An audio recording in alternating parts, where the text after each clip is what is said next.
I'm Steve Schirripa. Don't go anywhere. Profiles is coming right up.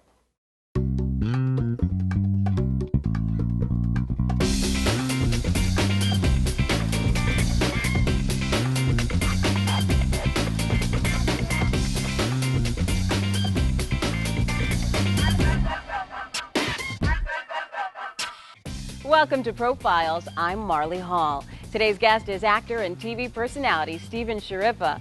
A former TV wise guy, in 1999, Schirripa was cast in the role of Bobby Baccalieri on David Chase's acclaimed HBO drama, The Sopranos. The Brooklyn College graduate's acting odyssey began while he was working at a hotel on the Las Vegas Strip as the entertainment director of the Riviera Hotel.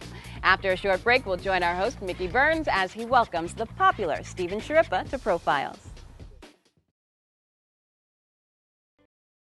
Welcome back to Profiles. Since his days starring on The Sopranos as Bobby Baccalieri, Steven Schirripa's show business career has been on full throttle. He's starred in numerous feature films, is a regular guest on the talk show circuit, and has authored 3 successful Goomba guidebooks. Additionally, Schirripa is currently starring on ABC Family's hit series, The Secret Life of the American Teenager. So let's join our host, Mickey Burns, on location from the Hotel Wales on the Upper East Side of Manhattan, as he welcomes the versatile Steven Schirripa to Profiles. Steve Schirripa, welcome to our show, Profiles. Mickey, how are you? Good seeing you. Good to see you. Of course, you're an actor, an author, and a TV personality. I see you everywhere, ABC Family Network, cooking shows, Jay Leno.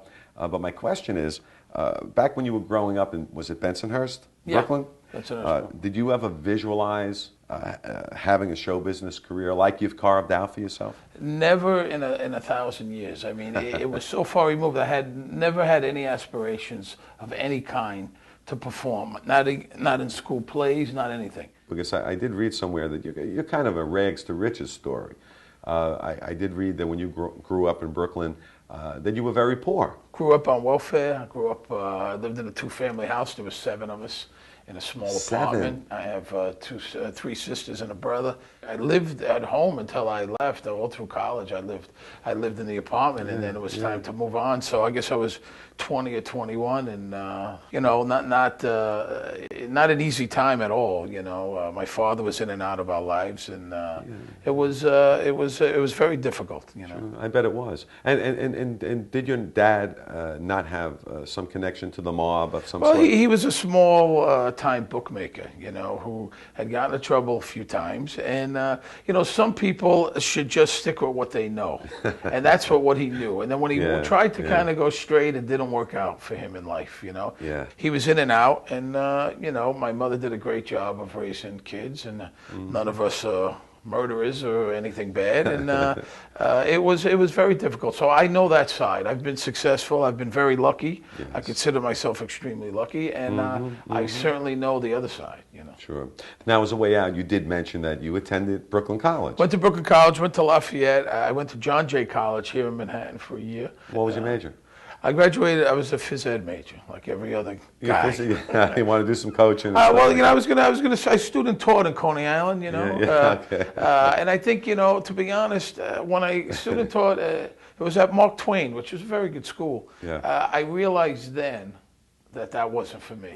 You know, after I student taught, I went, I don't think this is going to work for me. Right. So I continued on, and I worked for the New York City Parks Department for years in the summer. Right. And I probably would have wound up there if I didn't leave. You know, I probably would have wound up for the Parks Department. Well, you did leave, and in 1980, you headed out to Las Vegas in your 1969 Javelin.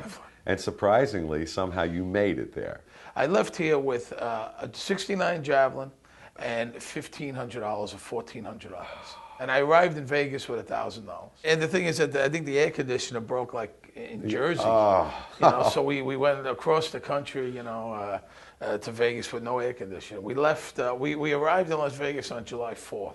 Wow. I left 3 weeks, like to the day after I graduated from school. Once you got settled in Vegas, what were some of the odd jobs that you originally worked at? You know, I didn't know what I wanted to do, and I had my friends out there. I didn't really know what I wanted to do. I had a couple guys from Brooklyn, and we moved out together. So, I mean, Vegas was 350,000 people there. It's a completely different Las Vegas than now. Absolutely. It was a whole different lifestyle, and we were young, and it was a lot of fun. It was safer. It was a different city, you know. And I delivered pizza for a while, and I actually was making pretty good money, you know. I delivered pizza for about 6 months. Then I was a bouncer.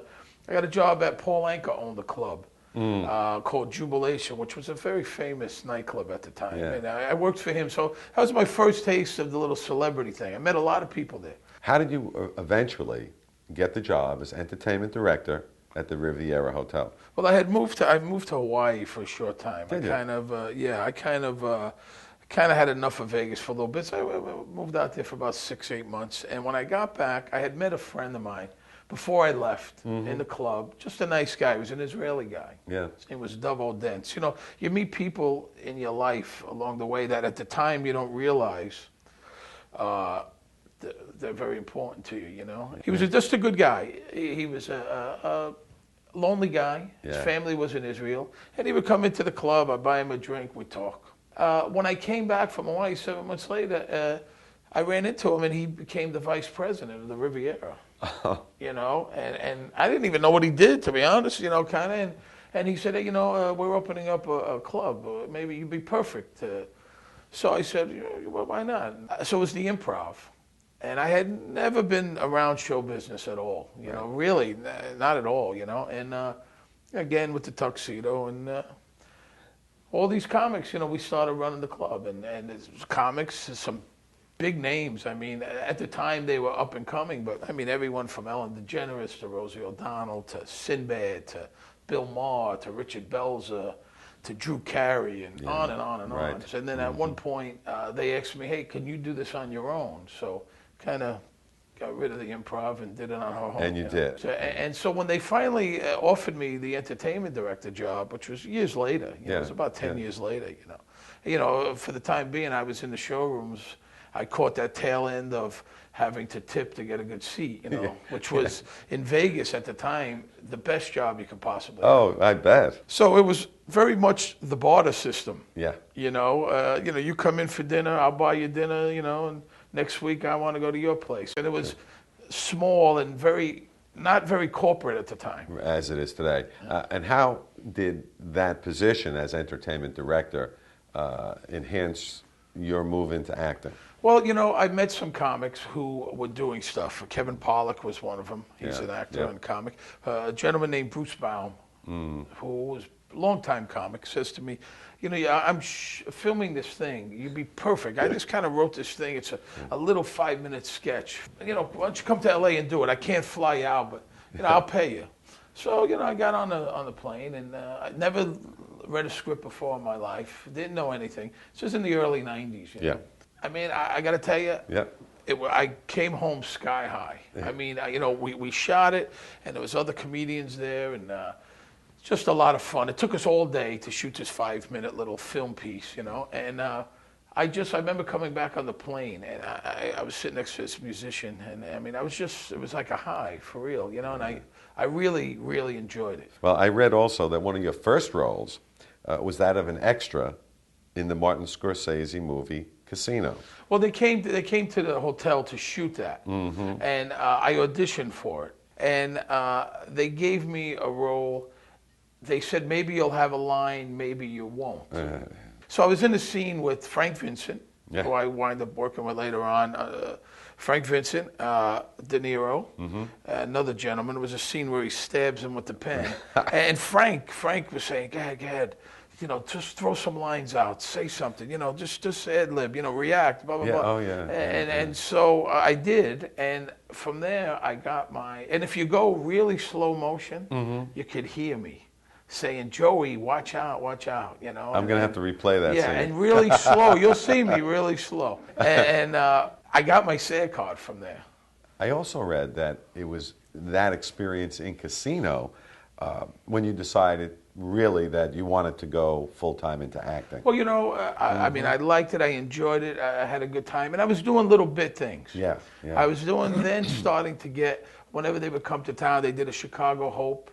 And I got the call. There was some local casting directors. I didn't have an agent, didn't have headshots, didn't have anything. But Fear and Loathing in Las Vegas. Right. I auditioned for Terry Gilliam. I got a little role in that. So I started doing 2 lines, 1 line. And I was catching the bug, but I had a good job. Yep. I had 2 kids. I wasn't a young guy. I'm certainly not a leading man guy. You know what I mean? So as I was playing with the idea, well, listen, if I audition more, would I get more? Yeah. Or is this it? You know, is this it? It's just a nice hobby. I had the money. I was lucky enough to go to LA then and start auditioning. I had made a friend of mine who was an agent, just a friend, and he agreed to help me a little.